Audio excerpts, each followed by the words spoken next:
planification stratégique. Il n'est pas question de nous contenter d'avoir juste de beaux documents dans les tiroirs. Il faut faire en sorte que les discours que nous tenons puissent vraiment être appuyés par une mise en œuvre cohérente et efficace et efficiente également. C'est pour ça que j'insiste à ce que tout le monde puisse comprendre l'importance de cet atelier et que chacun mette du sien pour que nous puissions réussir, Inch'Allah. Donc c'est le lieu de vous rappeler que le gouvernement de la 7e République s'est résolument engagé à améliorer les performances de notre pays, notamment en ce qui consiste le rythme de conception et d'exécution des programmes et projets, mais aussi et surtout celui de la consommation des crédits qui nous sont alloués. Je vous exhorte tous à prendre tout cela au sérieux, poursuivre les exposés, échanger sans complaisance sur la pertinence et la faisabilité des activités que vous formulez, formuler des recommandations qui vont permettre de nous axer sur la performance de chacun donc du ministère. Au cours des 4 jours qui va durer cet atelier, il sortira un bilan de réalisation 2013 et la programmation des activités au titre du plan annuel de travail 2014 permettant une amélioration des performances du ministère. Fin des travaux du quarantenaire de la Banque ouest-africaine de développement BOAD à Lomé au Togo. Les participants venus de 8 pays membres de l'UEMOA ont formulé plusieurs recommandations pour renforcer l'intégration économique. Borik Al-Badia, Askou Jibrila. 2 jours durant, les participants venus des pays membres de l'UEMOA ainsi que les partenaires techniques et financiers ont eu des échanges fructueux sur les actions menées par la Banque ouest-africaine de développement BOAD en 40 ans et les perspectives pour les années à venir. L'initiative 3N, les Nigériens nourrissent les Nigériens, est un exemple apprécié par les participants au forum de Lomé. Le directeur... C'est un honneur pour nous, dans la mesure où nous sommes, j'allais dire, le seul pays qui a été invité dans le cadre, qui a fait partie des panels. Sinon tous les autres qui ont fait partie de ces panels sont des experts venant de différentes institutions internationales. Donc nous étions la seule institution nationale à participer à ce panel.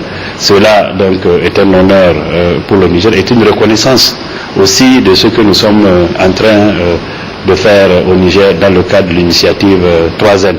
Et vous avez été témoin combien donc l'exposé que nous avons fait, en fait, pas simplement dans le cadre de l'initiative 3N, mais notre compréhension de la question de l'insécurité alimentaire dans la région et les réponses que nous apportons à cette insécurité alimentaire, notre vision qu'il faut, notre vision au niveau de la sous-région et ce que nous faisons concrètement dans le cas du Niger, nous ont en tout cas, de notre point de vue, suffisamment édifié l'audience.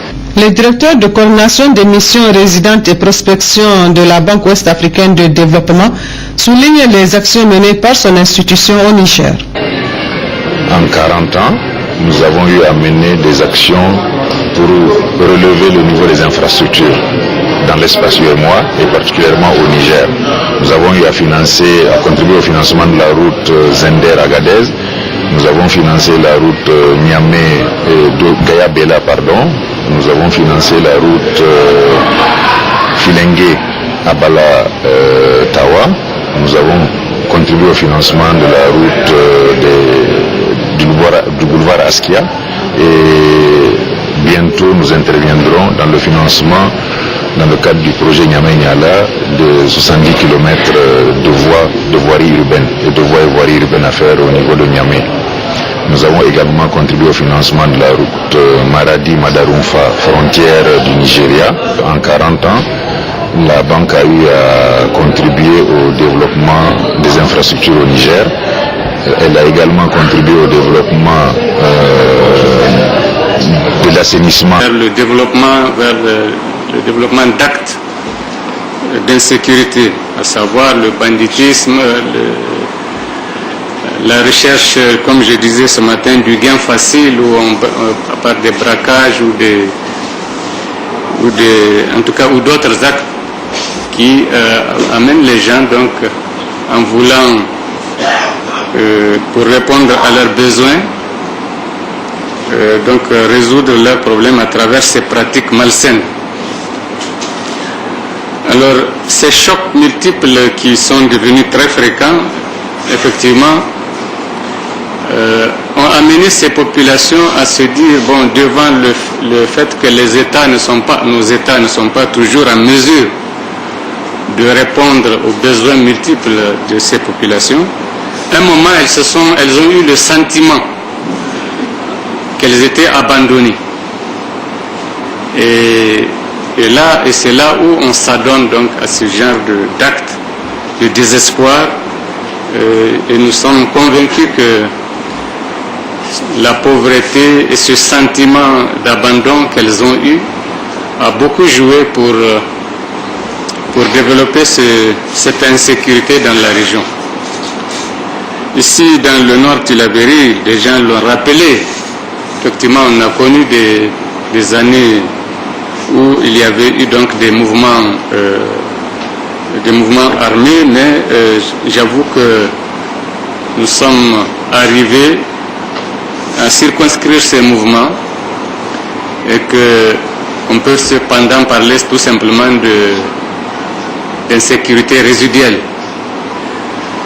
Mais nous devons rester vigilants de ce point de vue. Par contre, il y a une persistance des conflits entre agriculteurs et éleveurs, mais surtout d'ailleurs entre éleveurs et éleveurs, du fait de la rareté des pâturages, du fait également que vous avez de part et d'autre de la frontière et donc des mouvements qui, pour la gestion de ces pâturages, entraînent souvent des problèmes, des conflits qui sont toujours liés à la gestion du foncier. Donc tout ceci participe donc de ce climat général d'insécurité que nous voulons définitivement aplanir ici, en tout cas au Niger. Le gouvernement, quant à lui, a pris toutes les dispositions qui relèvent de son pouvoir. Nous avons fait en sorte, en tout cas, que les forces de défense et de sécurité soient en condition pour maintenir la sécurité sur le territoire. Mais comme le disait un des intervenants, la stratégie dans ce domaine a besoin de la collaboration, de la participation effective des populations. La meilleure stratégie consiste effectivement à faire participer les populations à l'effort de sécurisation du pays. Et je pense qu'au Niger, nous sommes sur cette voie. Nous sommes véritablement sur cette voie puisque de plus en plus, les populations ont pris conscience de ce que la sécurité n'est pas l'affaire seulement des pouvoirs publics. Et de ce point de vue, l'ensemble des acteurs, que sont les chefs traditionnels, les autorités administratives, les élus locaux, les élus nationaux, doivent, de mon point de vue, à partir de ces instants, prendre leurs responsabilités. Parce que l'avenir de notre pays dépend effectivement de sa sécurité, parce que beaucoup l'ont dit, sans sécurité il n'y a pas de développement. Un lien très fort existe entre la sécurité et le développement. Et voilà pourquoi avec l'assistance, en tout cas l'aide de l'Union européenne, nous avons déjà mis ici en place une stratégie, un grand programme, un vaste programme que nous avons appelé stratégie développement et sécurité dans les zones sahélo-sahariennes du Niger. Ce programme d'un montant de plus de 1200 milliards connaît déjà un début de mise en œuvre. Je crois que des intervenants l'ont rappelé. Nous y croyons très fort et c'est tellement pertinent que je pense que même au niveau des Nations Unies, ils viennent d'adopter une stratégie similaire pour le Sahel. Donc nous nous félicitons de cette avancée et nous espérons d'ailleurs qu'entre les deux, que nous puissions bénéficier du concours et du soutien de cette stratégie intégrée du Sahel, puisque la Banque mondiale et le système des Nations Unies nous ont déjà annoncé un appui important pour les pays concernés, les 5 pays concernés. Et le Niger est déjà à pied d'œuvre pour voir dans quelle mesure nous pouvons soumettre très rapidement nos préoccupations dans le cadre d'un certain nombre de requêtes que nous allons élaborer au niveau des services compétents. Donc là, ce que je souhaite au niveau de ce forum, nous nous attendons véritablement à une feuille de route pour voir comment dans la zone nord de Tillabéri, d'une manière générale la région de Tillabéri, mais particulièrement sa partie nord, qui connaît un certain nombre de difficultés, comment nous pouvons aider cette région à connaître effectivement la sécurité, à consolider la sécurité. Beaucoup d'efforts ont été faits, mais les populations ont encore besoin de la sécurité, ont encore besoin d'être sécurisées. Donc nous souhaitons que les participants qui connaissent certainement les réalités profondes de cette zone nous fassent les propositions idoines pour que nous puissions mettre en place des mécanismes et un dispositif permettant de sécuriser définitivement, ou en tout cas de manière durable, cette zone. Et on contribuerait ainsi à la sécurisation de l'ensemble du territoire et même contribuer à la sécurisation de la sous-région. Donc je suis confiant, je sais que de par la qualité des participants qui sont conviés à ce forum, nous allons certainement aboutir à des résultats très importants qui vont permettre au gouvernement d'envisager cette question avec plus de résultats, Inch'Allah. Il a organisé une rencontre avec la partie malienne qui quand même a abouti à quelque chose, puisque le 21 août, nous étions en même état, toujours sous l'impulsion de son excellence, où nous avons signé des accords de paix avec le gouvernement malien. Et nous nous sommes retrouvés encore à Ouana, le 15 octobre 2011, où une cérémonie de remise des armes où la milice a été organisée sous l'égide de son excellence. Donc, c'est pour vous dire que la paix dans le nord de la pays ne commence pas aujourd'hui, mais ça a commencé depuis le jour où son excellence a pris fonction à la primature. Donc, une fois de plus, au nom des populations, nous disons merci et à son excellence, monsieur le président de la République, et à son premier ministre, et à l'ensemble du gouvernement et tous ceux qui nous accompagnent dans le processus de paix, effectivement avec la haute autorité qui aujourd'hui est en train de montrer en tout cas tous ces dossiers qui sont capables pour que la paix soit réalisée. Nous étions tout récemment dans une caravane de la paix à la demande des autorités que nous remercions une fois de plus et que cette caravane aussi a apporté des fruits parce qu'aujourd'hui c'est d'une même voix que nous parlons l'ensemble des communautés germanes, touaregs, arabes ici dans cette salle. Donc vraiment merci beaucoup pour tout ce que vous êtes de la CPF qui est en train de faire. Ce n'est pas une question politique, ce n'est pas une parole officielle. C'est la réalité du terrain et on va le dire. Par rapport à la question de nos jeunes, effectivement, et après le désarmement du 15 octobre, vraiment le processus a été engagé. Et notre malchance, le conflit du Mali a tout remis en cause. Et ce qui fait que la plupart des jeunes qui étaient dans les armées se sont retrouvés dans le conflit du Mali. Tantôt avec les groupes djihadistes, tantôt avec les groupes d'autodéfense de Gaza et de Gadej.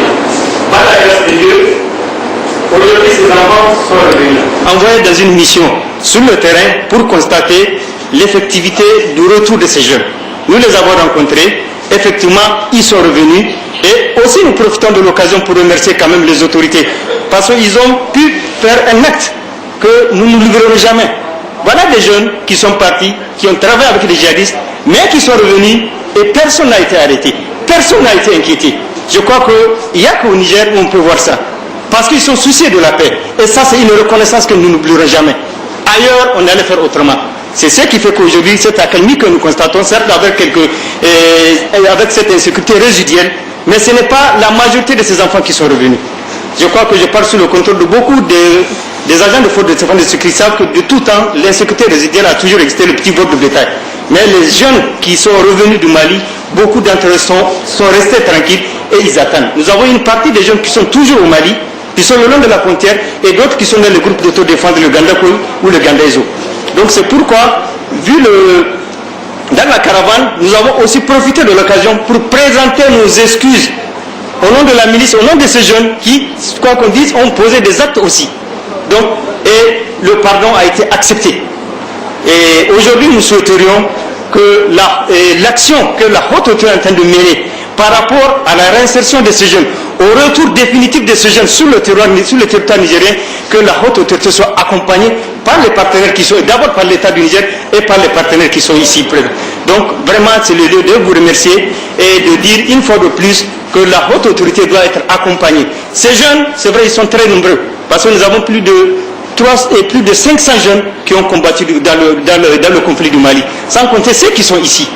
Donc la récupération des armes, je crois, si ça doit le faire, c'est de créer les conditions pour qu'un regroupement se fasse, identification des jeunes et puis le désarmement. Puisqu'on l'avait déjà commencé le 15, je crois que ce n'est qu'une poursuite, pour le processus qui doit continuer. Ce qui a été entamé le 15, c'est ce que nous devrons continuer. Et là, il faudra qu'il y ait un regroupement, une identification, et avec l'État et les partenaires, voir comment on peut créer la réinsertion, on peut créer les conditions pour que la réinsertion de ces jeunes soit une réalité. Et identifier véritablement ces causes-là, les causes réelles de l'insécurité, et chercher des solutions à ces causes d'insécurité. Ensuite, pour le recrutement militaire, je crois que là aussi, nous avons une réglementation très, très adaptée. Et toutes les communes du Niger ont effectivement, dans le cadre de la réglementation sur le recrutement militaire, actuellement, toutes les communes ont droit à leur quota. Les communes rurales, les communes urbaines. Maintenant, c'est vrai que peut-être dans l'application par le passé, il y a des petits problèmes, mais je sais qu'au niveau du gouvernement, notamment au niveau du Conseil de sécurité, nous avons toujours veiller à l'application de cette réglementation-là.